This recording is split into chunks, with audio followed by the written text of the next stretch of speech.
Ohio Governor John Kasich received his first celebrity endorsement over the weekend. Former California Governor Arnold Schwarzenegger, perhaps better known for his role in The Terminator, posted a 10-second Snapchat video in which he pledged his support to Governor Kasich for the Republican nomination.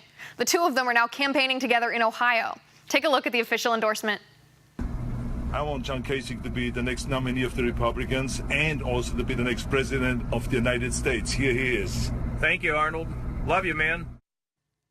Kasich has little to no chance of winning the nomination, to be honest, but he claims in a hypothetical matchup between he and Hillary Clinton, he does okay against her in a general election.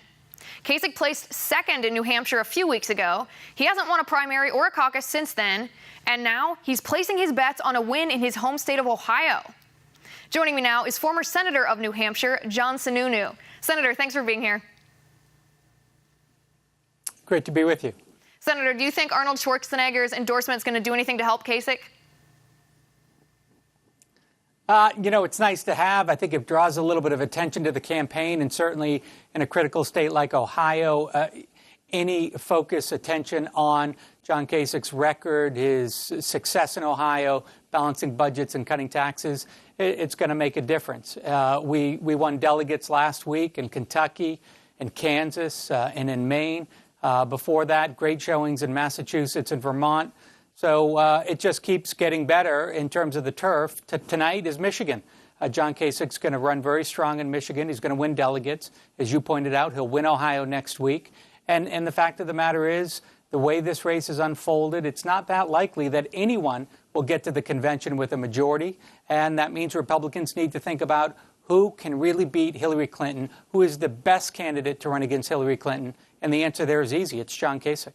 All right, let's talk strategically for a second about his chances, because he is fourth in the delegate count right now. So when he's planning his campaign in these different states, going into these primaries, what is his path to victory that he sees for himself?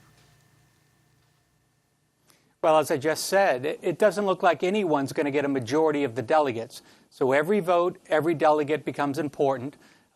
Michigan, Ohio, Illinois, another state where John is likely to win delegates.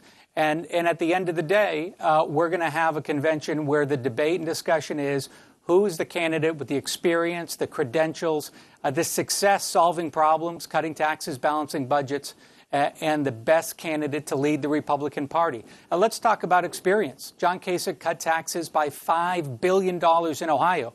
Whose taxes has, say, Ted Cruz ever cut? Nobody's. John Kasich rolled back regulations for small business and created 400,000 new jobs in Ohio. What regulations has Donald Trump or Marco Rubio ever cut? None. John Kasich has done these things time and again in Ohio as chairman of the Budget Committee, cut taxes, balanced budget, created jobs, rolled back regulations, and I think most important, take money and power out of Washington and bring it back to us in the states.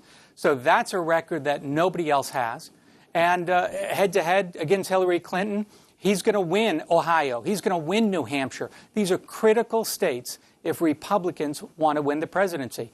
John Kasich is by far the best, strongest, most experienced candidate Republicans can put up. And that's going to be the message that he carries through the campaign and into the convention in Cleveland. Right. I want to talk specifically about some of those items of experience or his record in Ohio and in Congress in a second. But just to clarify your comment from before, so Kasich's essentially hoping for a brokered convention when it comes time for the Republican National Convention? Well, I don't think it's likely that anyone's going to have a majority of candidates when we get to Cleveland. We'll see.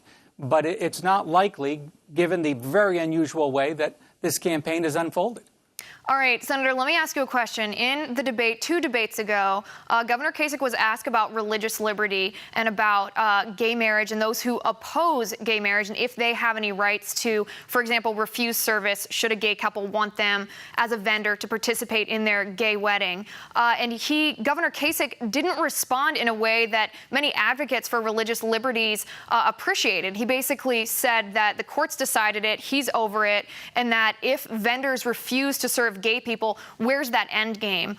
Senator, it seemed to me like he might have been missing the point about religious liberty, that those of us Americans who want to act according to our consciences maybe wouldn't be supported under his presidency in acting in accordance with that?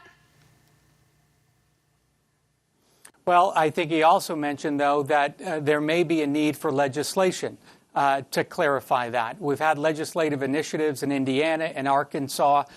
This is a very difficult issue. It's the question you mentioned. Where does commerce sort of begin and religious freedom and liberty end? There's nothing more important than protecting religious liberty. John Kasich's a man of faith. To be very clear, he has said he disagrees with the Supreme Court's decision on marriage. He's never strayed from that fact.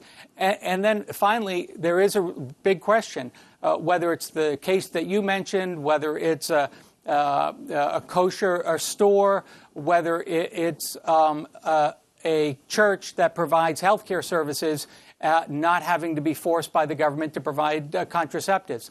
All of these are issues of commerce, but also issues of religious liberty and religious freedom. And depending on how this case comes out, we may need additional legislation to ensure that people have their religious liberties protected.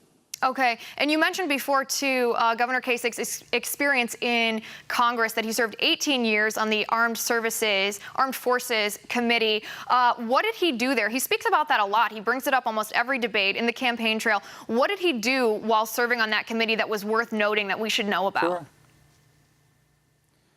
Well, first and foremost, as a Republican leader on those committees, he helped put in place the Reagan military buildup that was instrumental in winning the Cold War.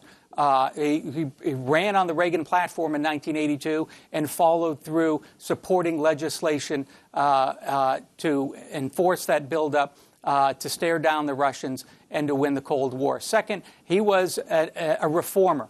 He recognized that big bureaucracy anywhere in government, especially in the Pentagon, wastes taxpayers' money. And we need to make sure that that money can be better used or is better used on systems and services that really make a difference for our fighting men and women.